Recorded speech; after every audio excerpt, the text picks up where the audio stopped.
phenolsulphonephthalein with the ureter catheter. It will be noted that no mention has been made of intravenous injection of phenolsulphonephthalein as a test of kidney function.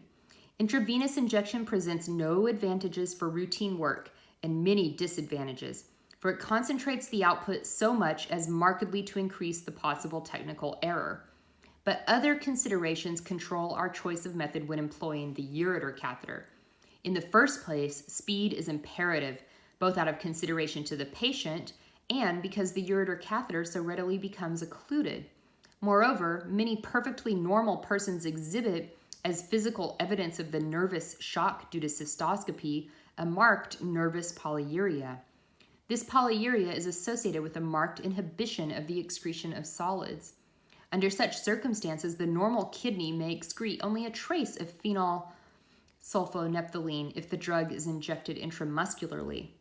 Intravenous injection overcomes this inhibition by the greater concentration in which the dye is presented to the kidney. Hence, intravenous injection should always be employed in connection with ureter catheterization. The normal onset of excretion after intravenous injection and measured by ureter catheter is from 2 to 6 minutes, but the intervention of the catheter so multiplies the possibilities of technical error that the time of onset is merely a point from which to begin the collection of urine for phenolsulphonephthalein estimation. Delay in output beyond 9 minutes is rather unusual, even when the function of the kidney is impaired. There are certain advantages in taking the phenolsulphonephthalein estimation simultaneously from each kidney, regardless of whether the time of output is markedly delayed in one of them or not. For if the marked delay is not due to stoppage of the catheter or extracatheter flow, it may well be counted as evidence against the function of that kidney. I have always made the estimation simultaneously on this account. The duration of the collection of phenolsulphonephthalein by ureter catheter should be sufficient to give us the information we require. If the output is immediate and strong from each kidney, the experienced observer will sometimes consider 5 minutes long enough for all his needs. I usually collect the urine for 10 or 15 minutes, personally supervising the action of the ureter catheters throughout this time, so that I may have some notion of the probable amount of extracatheter flow. This is also checked up by measuring the amount of urine obtained from each catheter and noting the phenolsulphonephthalein content of the urine in the bladder at the moment that the ureter catheters are withdrawn. Each normal kidney excretes at least 1% of phenolsulphonephthalein per minute for the first 20 minutes after the appearance of the dye in the urine following intravenous infection.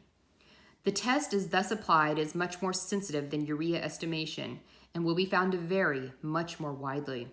For instance, a hydronephrotic kidney during the 15 minutes after its normal fellow had begun to excrete the dye excreted no phenolsulphonephthalein whatsoever.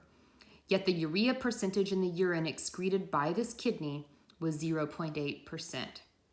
The relative merits of the more sensitive phenolsulphonephthalein or the less sensitive urea are scarcely worth arguing. The errors and disturbances incident to cystoscopy are such that the only thing mathematically certain in the quantitative analysis of specimens of urine obtained by ureter catheter is that these specimens represent neither the normal nor the total function of that kidney during a given space of time.